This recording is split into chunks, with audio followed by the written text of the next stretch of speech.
Bom dia, graça e paz de Jesus a todos e todas.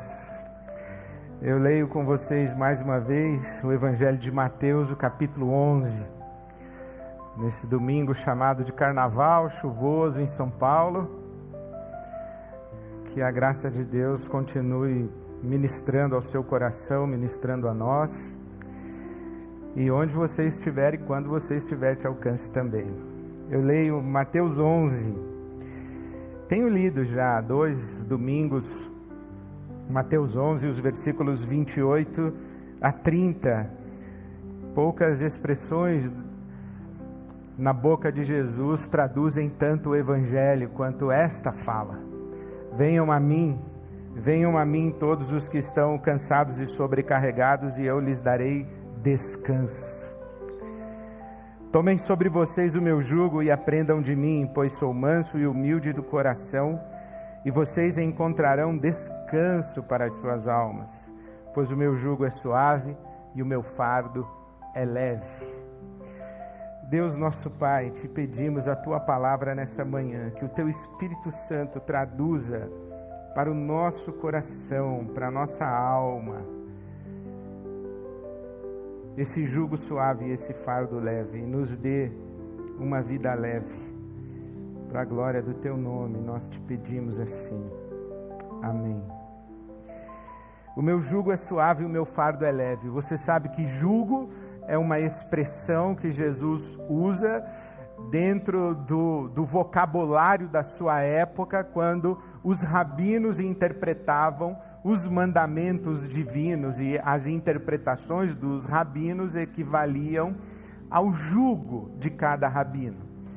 A maneira como os rabinos interpretavam os mandamentos de Deus era, portanto, o jugo de cada rabino.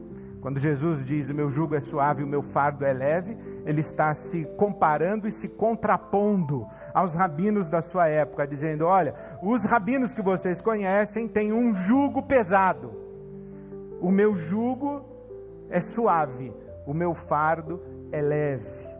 E quando Jesus está fazendo isso, ele está sugerindo para nós que a vida com ele é uma vida leve. E eu não sei quanto a você, mas eu tenho desejado muito viver leve. E eu tenho desejado muito viver com gente leve, porque tem gente que é pesada da gente conviver.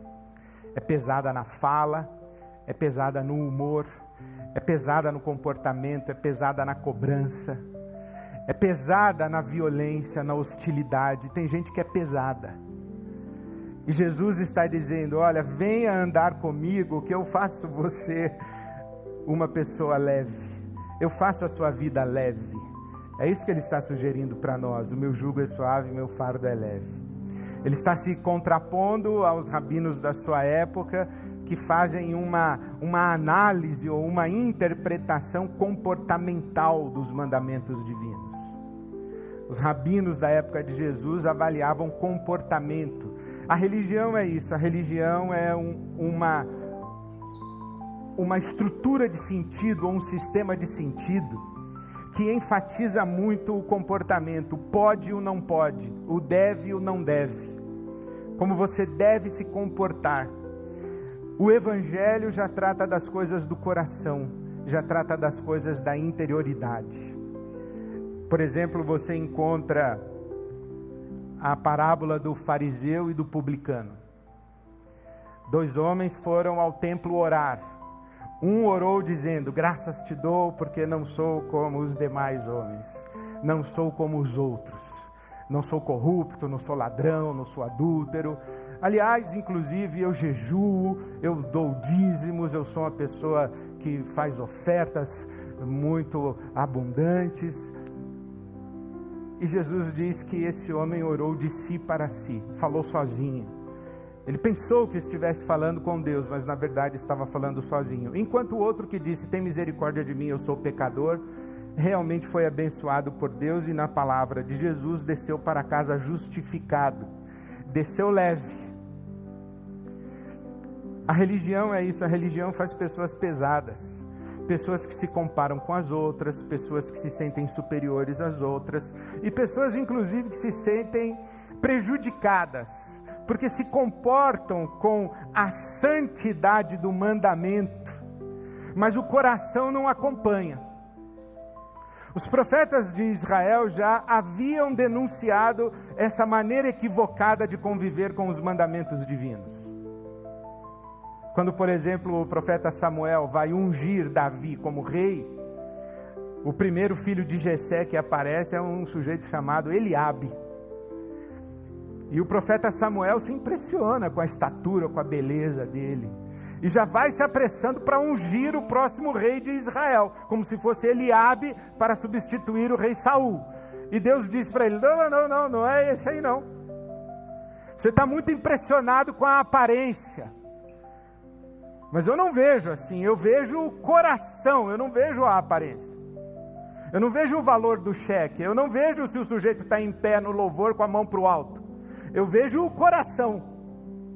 Inclusive o profeta Isaías diz, ou Deus diz pela boca do profeta Isaías: esse povo me honra com os seus lábios, mas o seu coração está longe de mim.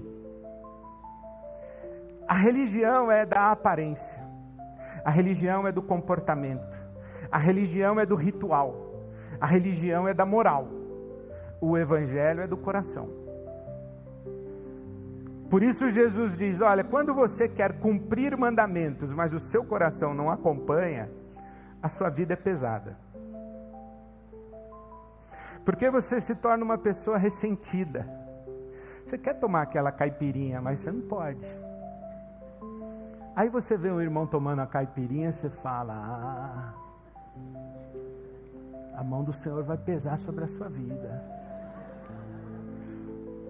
O que você tem a ver com a caipirinha do irmão?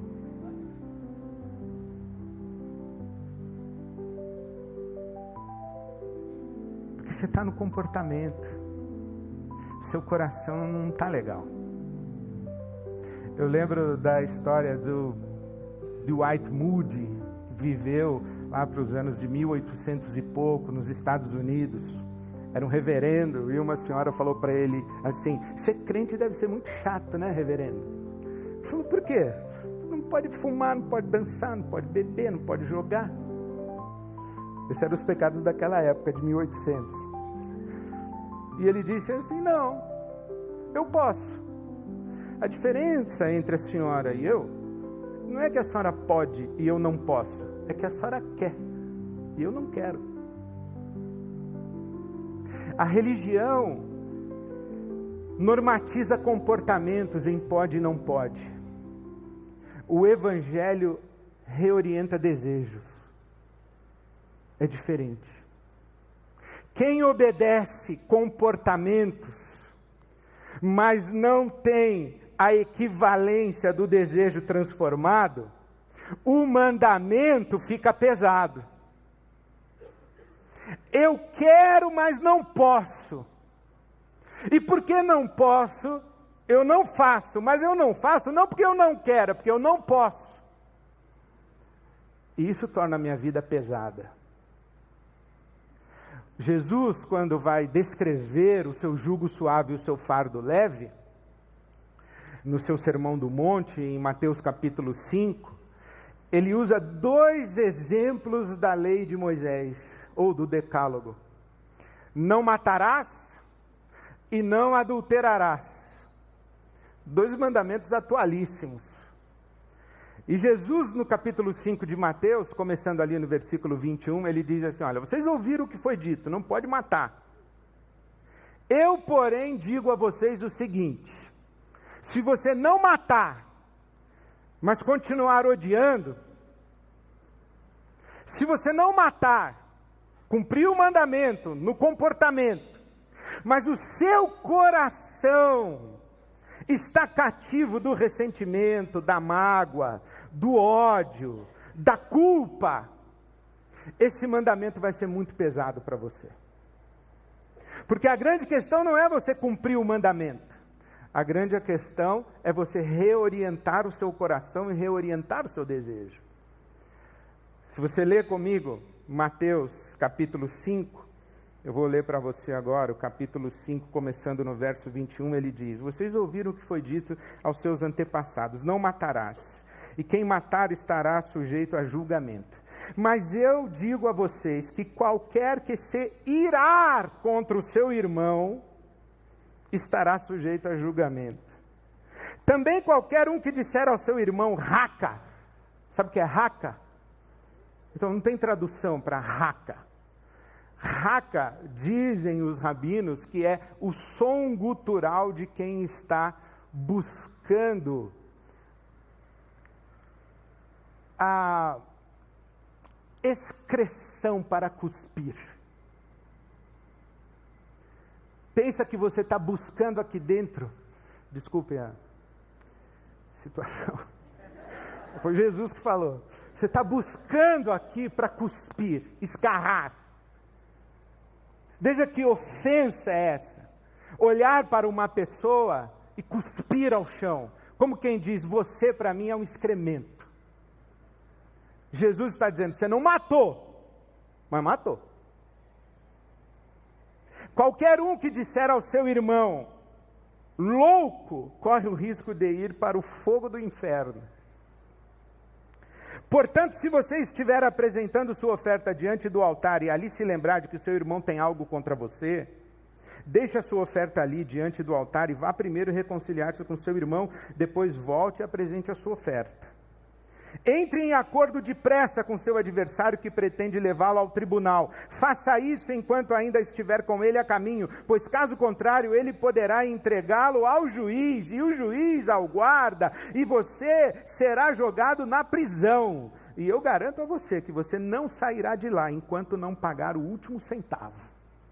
Olha como Jesus está falando do ódio, do ressentimento e da mágoa.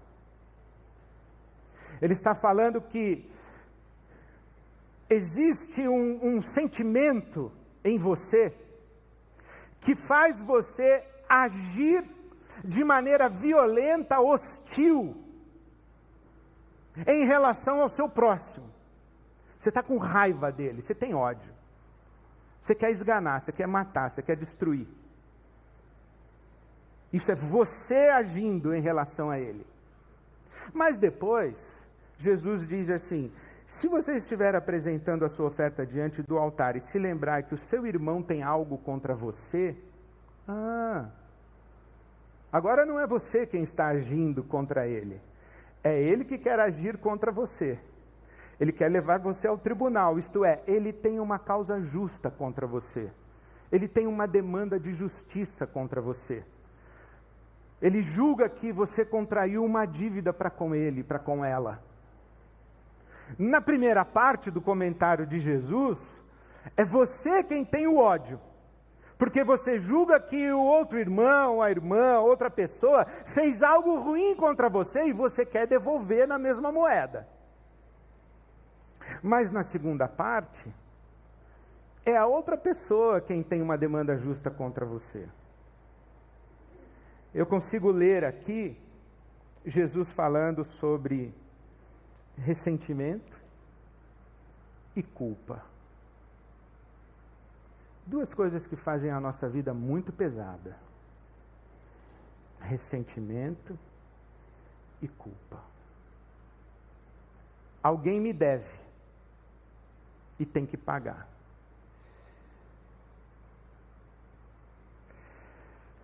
Quando a gente tem isso em relação às pessoas, esse ressentimento, essa mágoa, às vezes até chega no ódio, querer que a outra pessoa não exista. Eu já falei isso para uma pessoa, falei, para mim você morreu. Ó, matei, né? Não matei de fato, mas matei na minha vida. Você para mim não existe mais. Hoje eu olho para trás, eu imagino Jesus me olhando. Você não é como os demais homens. Mágoa, ressentimento, desejo de vingança. Quando você tem uma pessoa assim na sua vida, você constrói uma gaiola, coloca ela lá dentro. Essa gaiola que chama mágoa, ressentimento, ódio, você coloca essa pessoa lá dentro. E você cultiva para com ela uma raiva. E você pensa que é ela quem está aprisionada na gaiola, mas é você quem está aprisionado nessa gaiola. E sabe o que é um problema muito grande para mim e para você? É que a raiva que a gente tem contra alguém, mas a gente é crente, a gente sabe que não pode ir lá matar, esfaquear, estapear, fazer o mal, mas o coração quer. Essa raiva, ela precisa sair para algum lugar. E sabe para onde ela sai? Sai contra nós. O impulso de violência contra o outro, que não pode ser exercido contra o outro, acaba sendo exercido por nós contra nós mesmos. E aí nós desenvolvemos mecanismos de autodestruição, de autossabotagem. E às vezes acontece pior. É que a gente quer esganar o chefe, mas se a gente esganar o chefe, a gente perde o emprego. Então a gente esgana quem? A esposa, o filho, o outro sujeito no trânsito, o marido. A raiva que eu quero jogar contra ele, mas eu não posso, eu jogo contra aqueles que eu julgo poder. E existem pessoas que são agredidas por mim e recebem a minha raiva, o meu ódio, e elas nem sabem por que eu sou assim com elas. Porque não tem a ver com elas, tem a ver comigo. Por isso é importante a gente fazer terapia. Por isso é importante a gente se olhar. Essa raiva vem de onde? Uma vez eu recebi um e-mail de um irmão que me achou muito simpático a causa gay. E ele disse assim: um garotinho criado pela vovó só pode gostar de gay mesmo. Eu recebi. Ele deve ter me ouvido pregar em algum lugar, falar alguma coisa. Bom, e a primeira coisa que me veio ao coração foi dar uma cabeçada nele. Dar-lhe um soco na fuça. Eu sabia quem ele era, tinha nome, endereço, telefone, e-mail.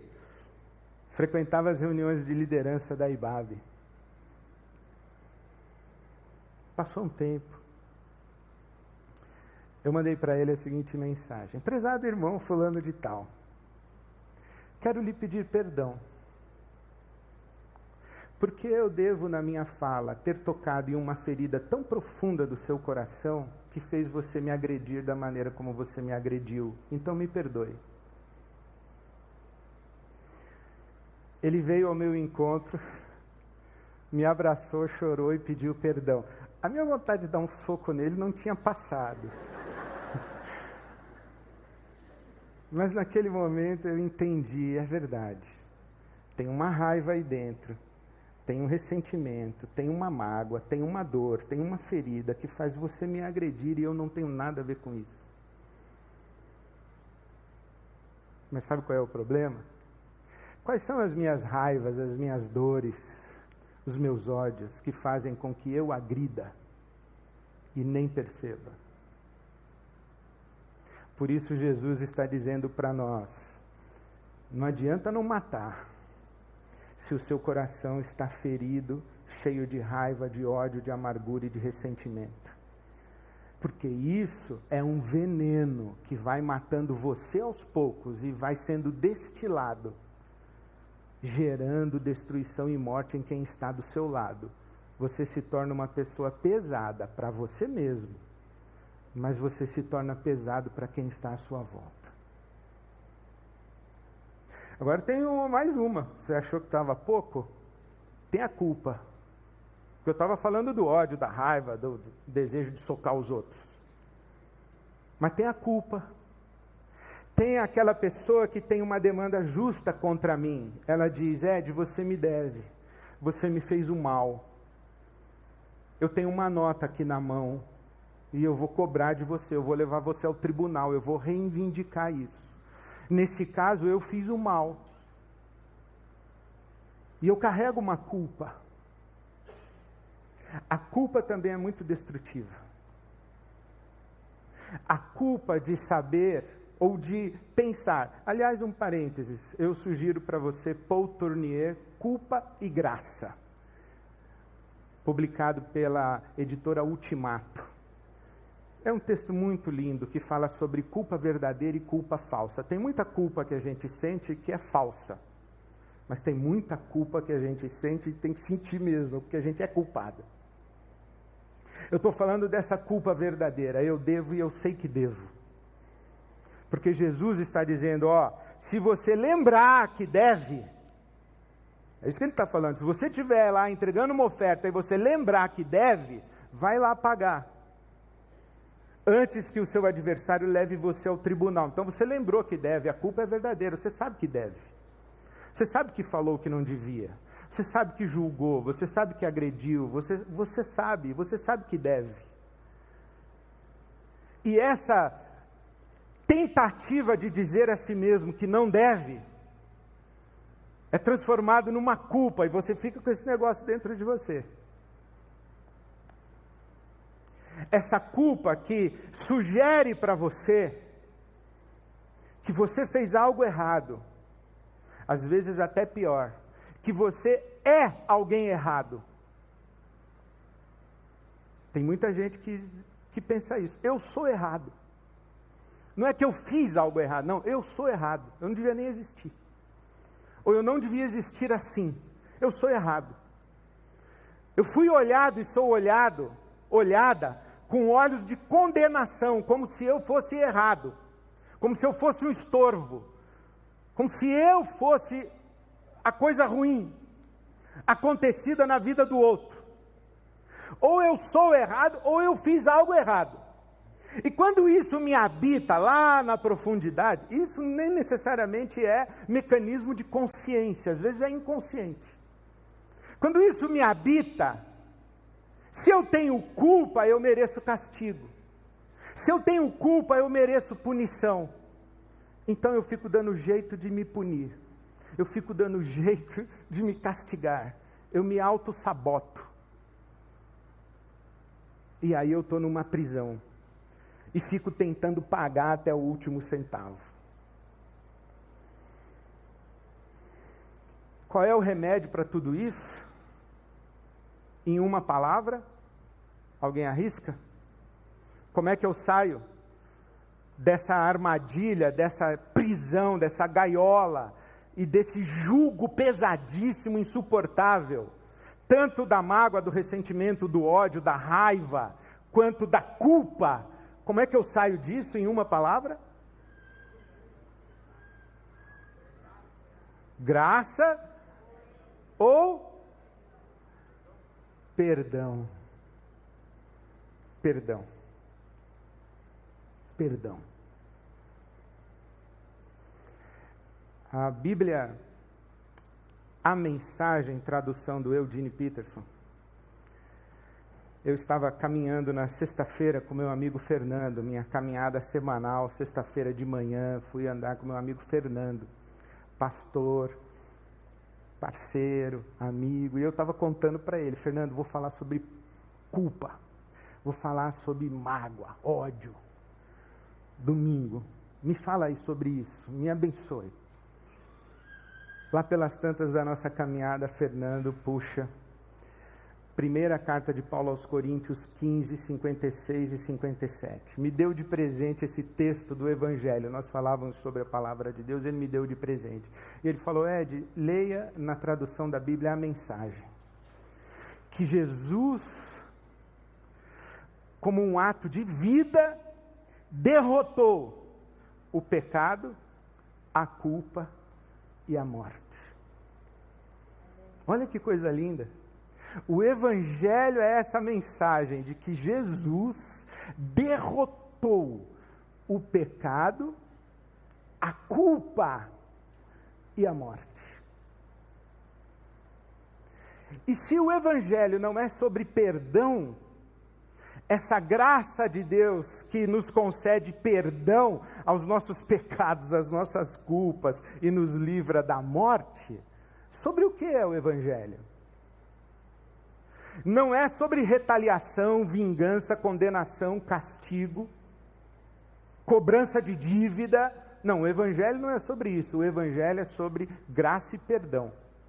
Na cruz de Cristo, ele derrotou o pecado, a culpa e a morte. Experimentar o perdão. Agora quero compartilhar uma coisa com você para terminar. Não sei no seu coração e na sua experiência. A coisa que mais me atrapalhava a perdoar os outros era uma voz que ficava sussurrando no meu ouvido o seguinte: mas vai ficar por isso mesmo? Vai ficar por isso mesmo? E me incomodava demais. O sujeito me agride, e eu perdoo, e vai ficar por isso mesmo? Até que os meus olhos se abriram para a palavra de Deus, e eu cheguei em Romanos, capítulo 12, verso 17. Não retribuam a ninguém mal por mal. Procurem fazer o que é correto aos olhos de todos. Façam todo o possível para viver em paz com todos. Amados, nunca procurem vingar-se, mas deixem com Deus a ira, pois está escrito: minha é a vingança, eu retribuirei, diz o Senhor. Eu falei: ô Jesus, isso aqui é bom. Eu gostei dessa parte. E cheguei também na segunda de Paulo aos Tessalonicenses, capítulo 1, versículo 6. Olha isso. É justo da parte de Deus retribuir com tribulação aos que nos causam tribulação. Eu falo: sério, Jesus, você faz isso? E sabe o que eu entendi? Que todo pecado contra mim é também um pecado contra Deus. E todo pecado que eu cometo contra você também é um pecado contra Deus. É como se no momento em que eu contraísse uma dívida com você, que é assim que eu enxergo, aí tem uma nota de que eu devo. Essa nota fica uma cópia na sua mão e a outra cópia sobe. E Deus fica com ela.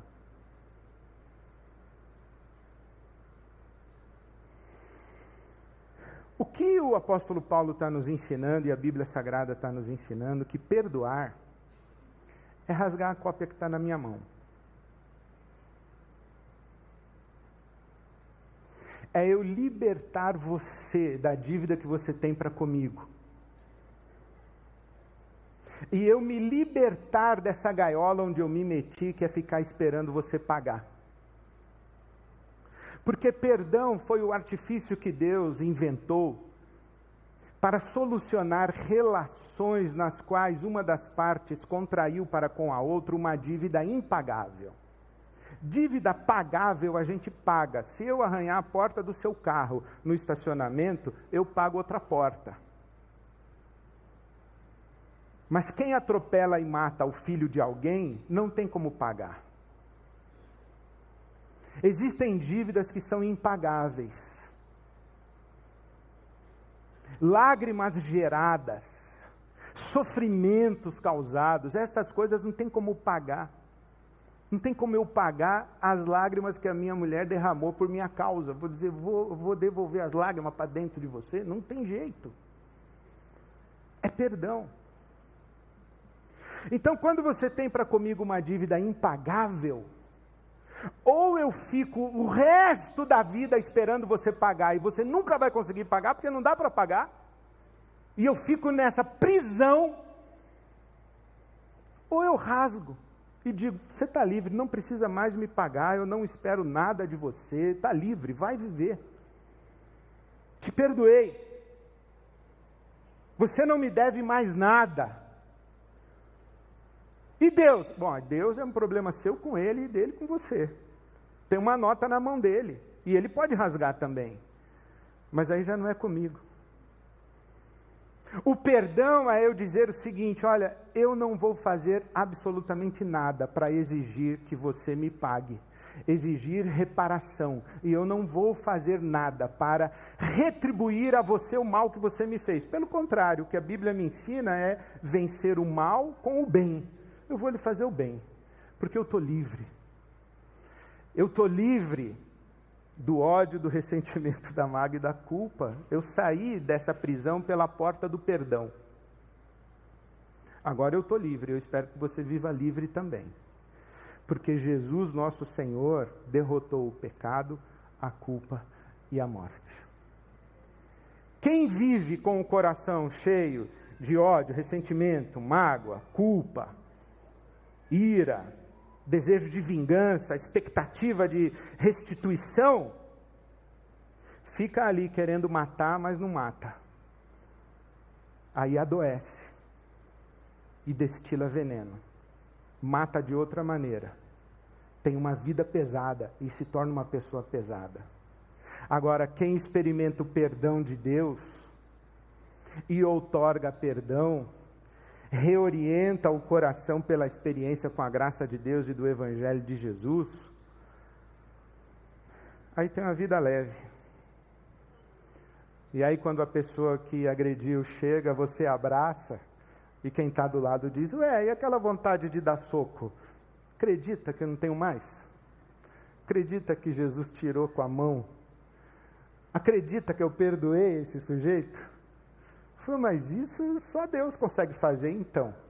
Por isso que Jesus disse: vem comigo, eu vou colocar em você um jugo suave e um fardo leve. Por quê? Porque eu vou transformar o seu coração. Meu irmão, minha irmã, eu oro a Deus por você nessa manhã.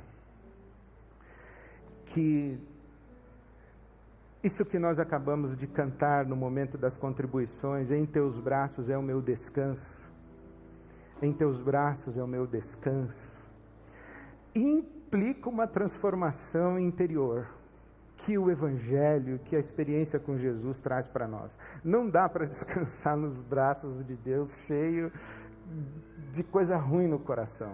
Não dá.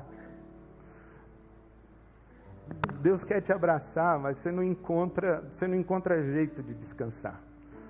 Você fica se debatendo no colo de Deus e você não descansa. A menos que você deixe Deus transformar o seu coração pela graça e que você saia pela porta do perdão. E queria dizer a última coisa: o perdão é uma decisão, sabe, pessoal? Não é um sentimento, não, é uma decisão. Rasga. E você vai experimentar uma libertação e uma liberdade. Essa é a minha oração por você. E eu queria expor você a possibilidade da oração. E dizer: pastor, essa palavra foi para mim. O meu coração está pesado. Eu carrego comigo gente que me deve. E é muito pesado carregar esse pessoal. O meu coração está pesado porque eu carrego culpa. Aliás, perdão. Última coisa, já falei umas 5 últimas coisas. Talvez das pessoas que você precise perdoar, a principal delas seja você mesmo. Perdoar a si mesmo. Experimentar o perdão, não por algo de mal contra você que alguém fez, mas que você fez contra si mesmo, contra si mesmo. Experimente esse perdão. Eu ouço no meu gabinete pastoral pessoas me dizendo: eu sei que Deus me perdoou, mas eu não consigo me perdoar. Você é mais justo que Deus. Deus é gracioso com você e você não consegue ser gracioso com você. Perdoe-se. Diga que nem o homem da parábola: Senhor, tem misericórdia de mim, sou pecador. E aquelas pessoas que feriram você, ore por elas dizendo: Senhor, tem misericórdia delas. São pecadoras que nem eu. Do mesmo jeito que o Senhor me perdoou, perdoe-as também. Estou rasgando minhas dívidas. Então, se você quiser que eu ore por você, fica em pé no seu lugar, eu vou orar agora. Deus, nosso Pai bendito, te damos graças por esse perdão maravilhoso que encontramos na cruz de Jesus. E nós queremos nessa manhã, nesse ato da nossa oração e da nossa confissão, colocar aos pés da cruz o nosso fardo pesado. As memórias de pessoas que nos fizeram mal e que ainda carregamos conosco. E portanto nós continuamos fazendo mal e nós te pedimos, alivia esse nosso peso, dá-nos a condição de olhar com misericórdia e com compaixão, e nós queremos declarar diante de ti, queremos rasgar as notas de dívida que contraíram para conosco. Ajuda-nos, Senhor. Transforma a nossa mágoa, a nossa raiva, transforma o nosso ódio em reconciliação, em paz, em perdão. Confessamos a Ti as nossas culpas e Te damos graças porque o sangue de Jesus Cristo, Teu Filho, nos purifica de todo pecado. Te damos graças pela liberdade que encontramos no Teu perdão e no Teu amor por nós. Obrigado, Senhor. Que o Teu Espírito Santo continue soprando e ministrando no coração e na consciência de cada um de nós. Que aquilo que o Senhor começou a fazer agora, hoje, pela manhã, se estenda. E que o Senhor nos leve por esse caminho de transformação debaixo da Tua graça, para experimentarmos o Teu perdão e distribuirmos o perdão para vivermos livres e leves, para a glória do Teu santo nome. Nós oramos assim em Cristo Jesus, nosso Senhor. Amém. Amém. Amém.